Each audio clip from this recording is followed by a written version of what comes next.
for Ime. Here I come. Oh, here I come. Has been upgraded to a flagrant foul penalty, too, for unnecessary and excessive contact above the shoulders. As a result, Durant will be ejected from the game.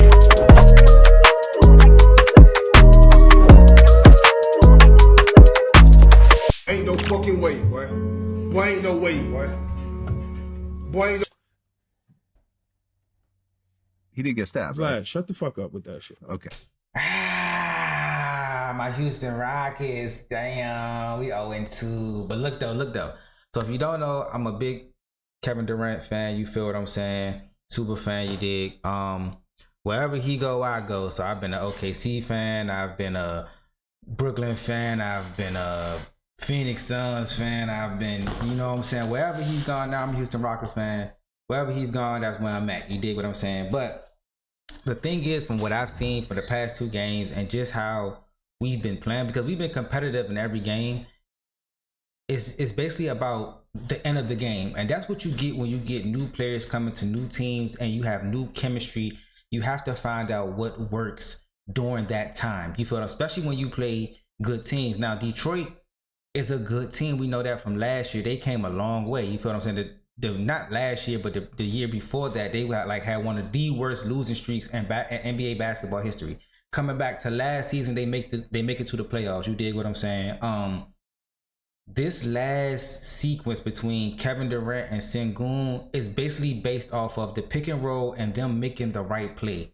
I think they need a little bit more than that as of right now. I think you need a good set, a good play, and then, you know what I'm saying, either get KD an open shot or get Sengun a post up, because them just making the play naturally, it's I don't know, it's just kind of like it's not there yet. You know, so it can get there. It's just not there yet. But going back into the game, actually, you dig what I'm saying?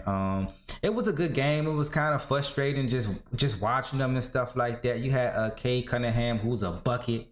You know what I'm saying? Led the Pistons with 21 points. Had some clutch performances down the stretch. 9 assists, 7 rebounds. Ran the offense effectively. You dig what I'm saying? It's good to see Cade Cunningham get his flowers, because he definitely deserved it. The Thompson twin had 19 points, 2 rebounds. If you think Amid is good, Ausar is good as well. You know, he's just as good. You dig what I'm saying? The Thompson twins are everything advertised when it comes down to basketball. Tobias Harris, 40 minutes, 9 points. I think we all know what Tobias Harris is. Even though he did play good in the playoffs last year, we all know what Tobias Harris is. A corner shooter, basically. You know what I'm saying? Duncan Robinson now.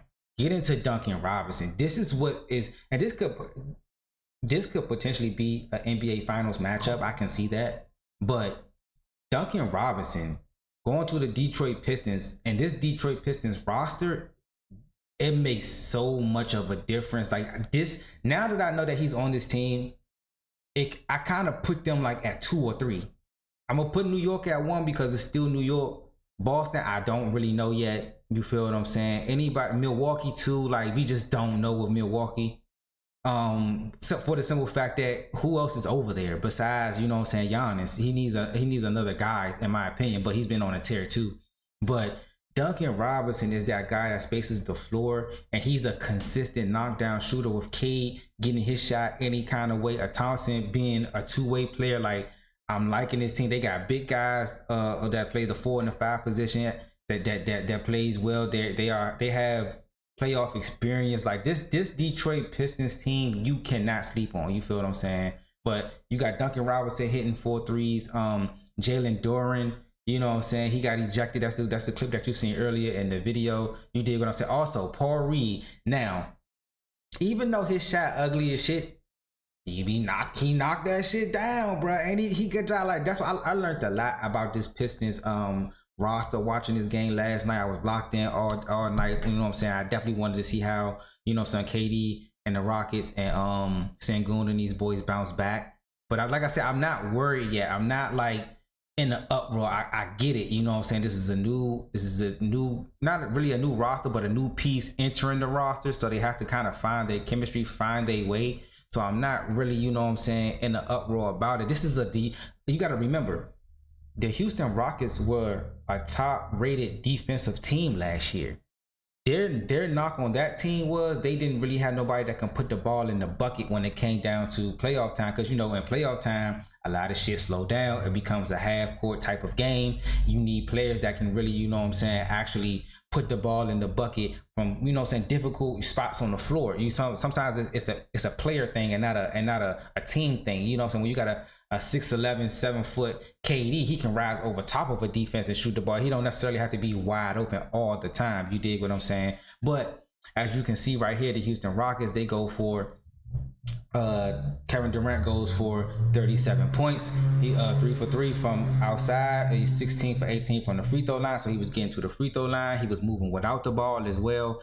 He was doing a lot of things that, you know what I'm saying, old KD was doing. You dig what I'm saying? Sengun, he was 5 for 18 from the field, 17 points. You got to step it up. Y'all the top 2 players on the team.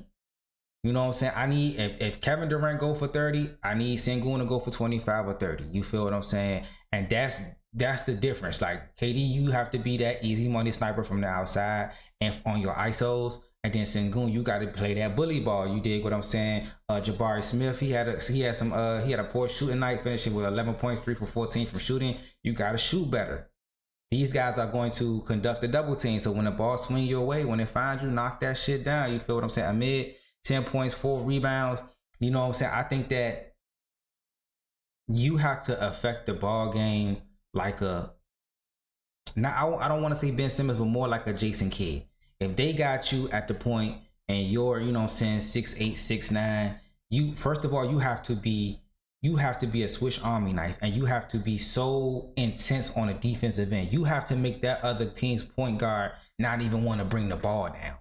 You feel what I'm saying? That's the type of impact a mid can have on a team. Because last year, what we was talking about, when we seen him play in the playoffs and they made that playoff run, it was his defensive prowess that everybody was, you know what I'm saying, glorifying. And then you put him at this point guard position and you want him to, you know what I'm saying, run the offense. He can get to the cup and he can blow past people and stuff like that. But his jumper, his mid-range, he doesn't have the total game of a point guard. So now you're like, he doesn't really have the vision to see open players, or he doesn't have the vision to create a open, you know what I'm saying? It's just like a pure point guard. You can see it in the way they play, and they don't have it in Reed Shepherd. Even Reed Shepherd is more like he's more of a shooting guard. You feel what I'm saying? He can get the ball around and handle the ball, but he's more of a shooting guard. You feel what I'm saying? So it will always come back to, do they need a true point guard? You know what I'm saying? Van Vliet is that he's a true point guard. He's gonna be a floor general. He's going to get everybody involved.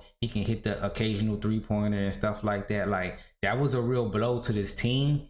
So I don't really know what they do or where they go to try to fix that void, unless you thug it out with a mid and you grow with him as he goes. But it's like, do you really want to take that going into a playoff run? I'm not for sure. You feel what I'm saying? Because like I said, regular season basketball is totally different from playoff basketball, but you have 82 games to develop that. You feel what I'm saying? I just don't know if it's going to be enough. Then you got Josh Okogie, provided 10 points off the bench. I like Josh Okogie kind of been like he was with him in Phoenix. You feel what I'm saying? Like, great scrappy player, come off the bench, gonna play hard, you know what I'm saying, play defense. You dig what I'm saying? So, you know, Tari Eason played defense, got the steal with the dunk. You dig what I'm saying? Like I said, they are going to have to hang their hat on their defense. I know you have Kevin Durant now, you got Sengun, and they are good on the offensive end. But I'm telling you, if you play defense first, if you pride yourself on your defense, everything else will come tenfold. You feel what I'm saying? And then you pride yourself on your defense. Everything else will take care of itself. And then basically your set plays, or like your out of bound plays, your set plays, your pick and roll, all of the things that you want to create space and create opportunities for your scores. That's really, you know what I'm saying? That's nuanced shit, chemistry shit that you get when you playing together over and over and over again. So like I said, bro, I'm not worried about the Rockets right now. We 0-2. We played the NBA champs first game, come back and play a good playoff team in the Detroit Pistons that got better from last year because of the roster moves that they made. You feel what I'm saying? I'm cool. We all right. We finally see KD go off looking like KD. Now we just got to get KD and Sengun to go off. We got to have a mid, we need a solid point guard type of game, 10 to 15 points, 10 assists, you feel what I'm saying? Maybe 5 rebounds, and you strapped up on the defensive end. You make that other team point guard not even want to bring the ball down the court, my nigga. That's what the fuck we need. Steven Adams, I need about 2-3 blocks a game, bruh. You get that, and then you get, you know what I'm saying, Josh Okogie 10 points, Reed give me 10 points, Tar, you know what I'm saying, give me 5-10 points, and you lock down, you know what I'm saying, lockdown defender. We need that, bro. We gonna be just fine, bro. I'm not worried about this shit at all, bro. But like I said, if you're a Detroit Pistons fan, Cade a bucket. The roster is good. I'm not gonna lie, the roster is good, but that Duncan Robinson sign, that's, yeah, bro. Yeah, that's exactly like the type of sign that get y'all maybe to the Eastern Conference Finals. I'm not gonna lie. I'm not gonna lie at all. Tobias Harris, he's always been iffy. You feel what I'm saying? Ron Holland, he had a good outing, even though he fouled out. But you know what I'm saying, he gonna play hard. You know what I'm saying? As you can see, Isaiah Stewart, we know what he brings on the defensive end. You feel, and he developed a little jumper that what we seen. So yeah, man. Like overall, like I said, the Detroit Pistons, they for real. And then, you know what I'm saying, the Houston Rockets, it's early. We good. We gonna be all right.